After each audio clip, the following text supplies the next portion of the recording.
Roman Harper is on the JohnstonRVCenter.com hotline, the former New Orleans Saint, and of course, Alabama great. We'll talk with him about the retirement of Sean Payton and the NFL championship Sunday. Harp, welcome in. How are you? I'm doing good. Before we get to all that, we got to talk about this Oldies trivia. Yeah. So Wednesdays, what does this trivia entail? Like, how would you describe it, Lance? I like to win. Yeah. Okay, let me. I will pull. Hold on, real quick, Harp. It's one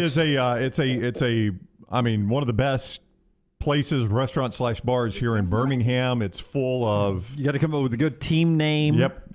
When you get there, some of them are not appropriate for air. Some are. You would enjoy the scenery. Yeah. It's got really good food. So let me see if I can. Give you my question from last night. I had to do a bonus question last night because I filled it for Lance. Yours, yeah. All right, so Harp, here you go. Here was the bonus question from last night. You ready?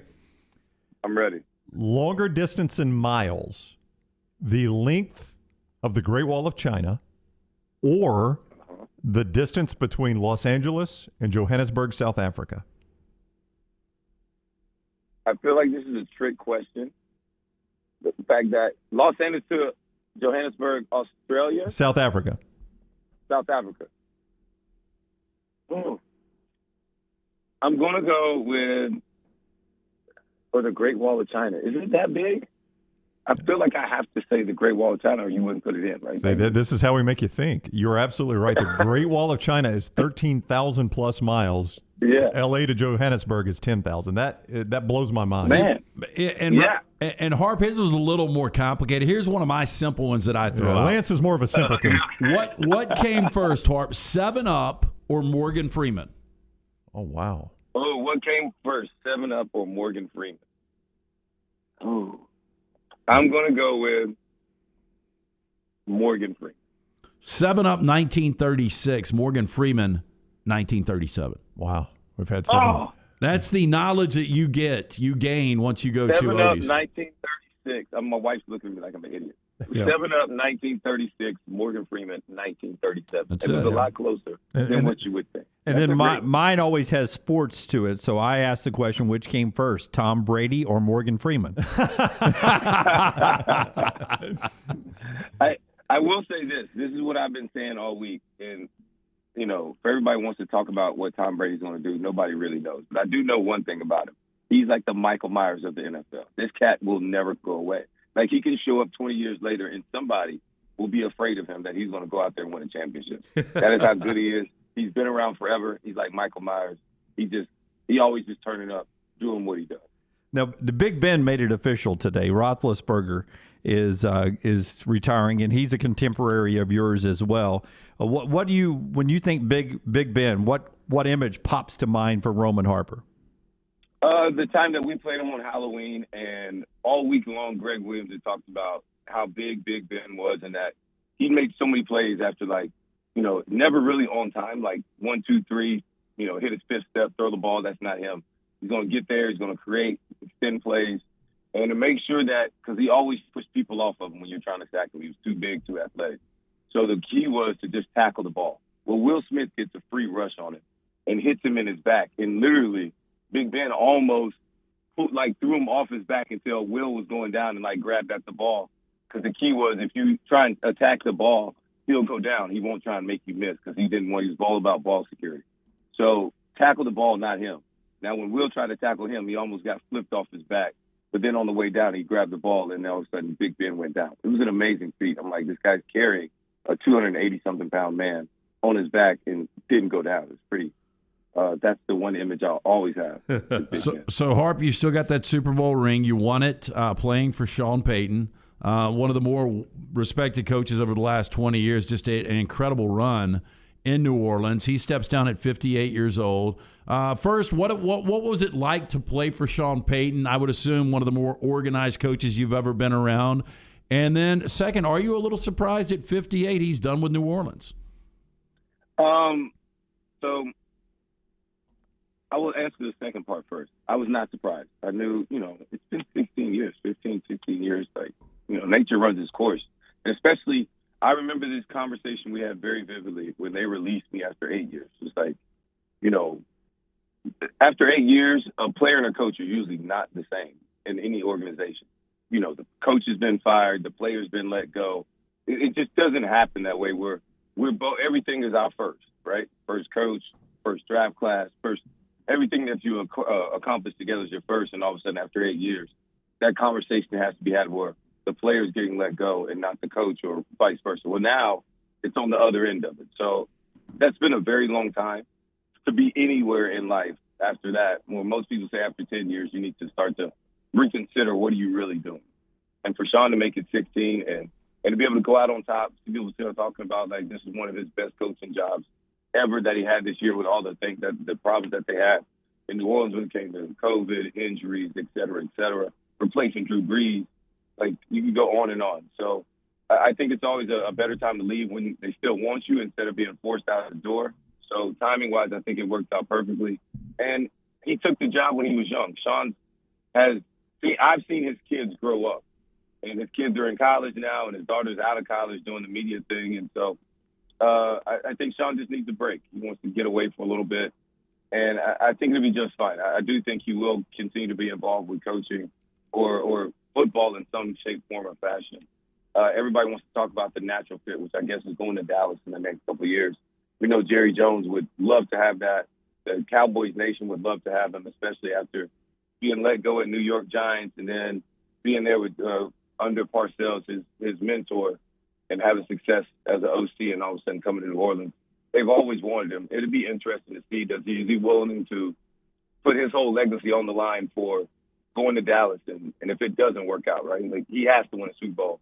Or if he doesn't, is it even truly worth it? Roman Harper is with us on the JohnstonRVCenter.com hotline, at Harp41 on Twitter, at Harp_41 on Instagram. Because I've always said, Harp, and you've seen this firsthand, coaching, I think, is an addiction. I think these guys get addicted to it. And I think it's really hard for them to go from immersing themselves in everything of the day-to-day to retirement. I mean, that's a hard jump for them. Well, Sean would always talk about, how hard it is to transition. You always hear about it. It's not really the plays that you miss. It's the locker room. It's getting that piece of paper on Thursday, Friday to let you know the schedule when we're traveling on the road. Like, those are the things that you miss because that's your routine. That's your life every day. Every August you show up with the same mentality, training camp, and it gets redundant. And he's been doing it for a very long time, and he will always be covered as one of the greatest play callers in our time. So it's going to be interesting to see. And you're right. I think he is addicted to the grind, but he loves to have a good time. He loves to cut up. Sean's going to enjoy this time off. I know that, if I know anything about him. So we're going to see. And he's going to play a lot of golf, and he'll probably get bored really fast. And then he'll try and do some other things. So it's going to be interesting. And I can't put words in his mouth and say what he's going to do, but it'd be very interesting and intriguing to see what this next chapter of his life is going to be. Because, all of his draft classes and from that very first one in 2006 to now, like, we all get to joke and hang out, and he looks at us differently. And it'll just be interesting to see him outside that building. And who do they bring in?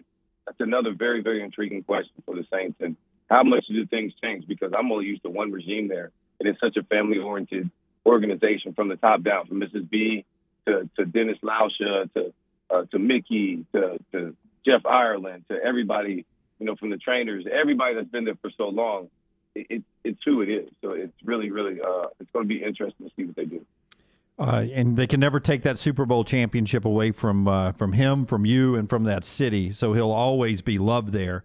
If there is another chapter with another team, everybody instantly speculates Dallas because of Jerry Jones's desire to have him as the coach one day.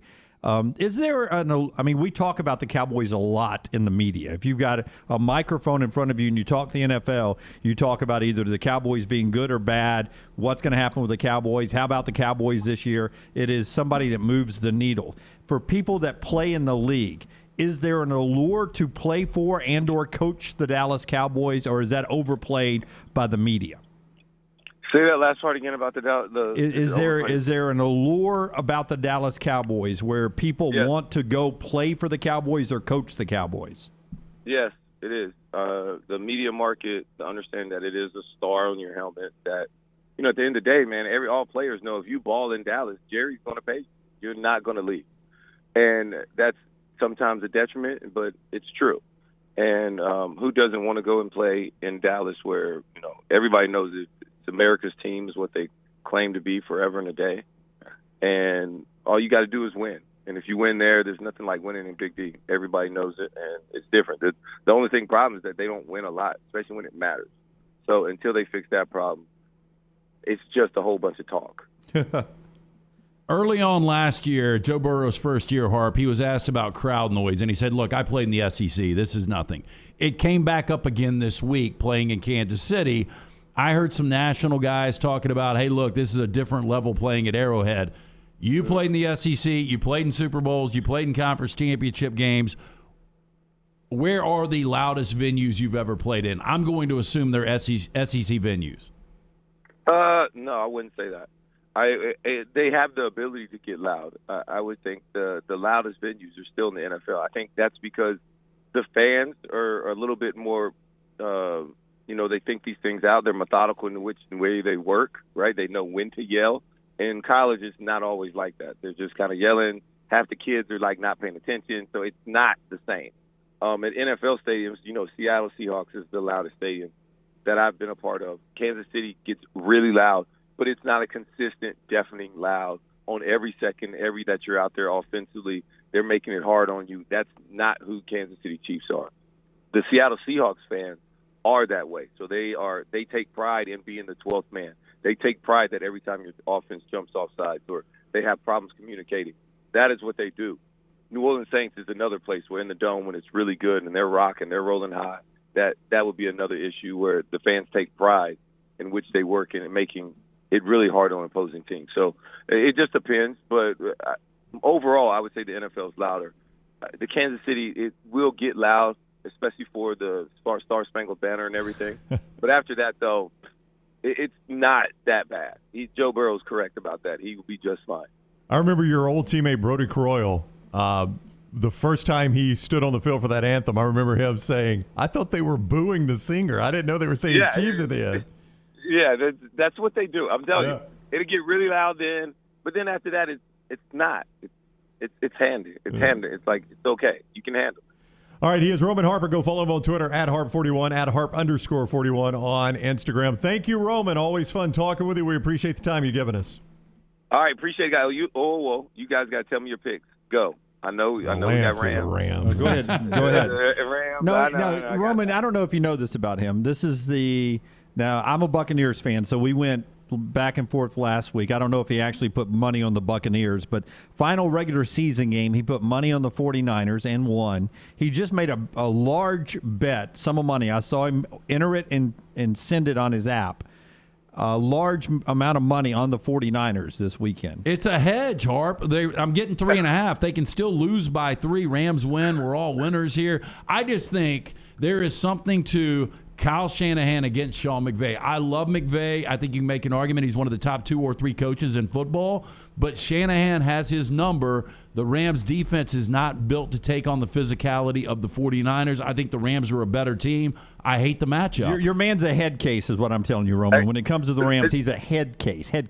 I actually really love this play as a degenerate. Like the degenerate play behind it is awesome. That, I have my favoritism, but I'm not going to, they always say the biggest thing when it comes to gambling is don't gamble with your emotions, right? And so he understands his team is on the line. He understands that his team has not beat the 49ers in like the last 4 or 5 times. That he is right. Kyle Shanahan, this run game of the San Francisco gives the Rams problems. He's 1,000% right. So, hedging your bet a little bit, just playing it safe. Like, I don't have to win as much as I did last week. Yeah. I'm cool with that. I like this play, LT. I really, really like it. But Harp, in a real world, the better teams seem to be KC, LA. Where do you go on this? I agree. I think the better teams are KC and LA. It's just really hard not to get behind the cheer factor of, Joe Burrow and everything that he's been able to do, just being a winner, young kid, just like not giving a F about anything and just like, hey, I'm here and I'm having fun. I got these young gunners with me. And so it's a lot of young energy that it's new. So that's one thing that you really get behind. The 49ers, man, they're just tough, grimy. I just want to see Trent Williams continue to just maul people and just carry Debo Sanders on his back of his shoulder. They're coming out with the boom box. 49ers got swag, bro, and they are tough.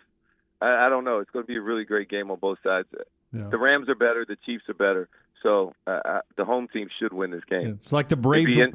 Like the Braves winning the World Series, they kept saying, we just might be those MFers that nobody can beat. That's what the 49ers look like. Yeah, it is. And you wouldn't be surprised. Everybody talked about how great Dan Quinn was as a head coach at Atlanta. You know what? When they were good, it's because of Kyle Shanahan calling plays.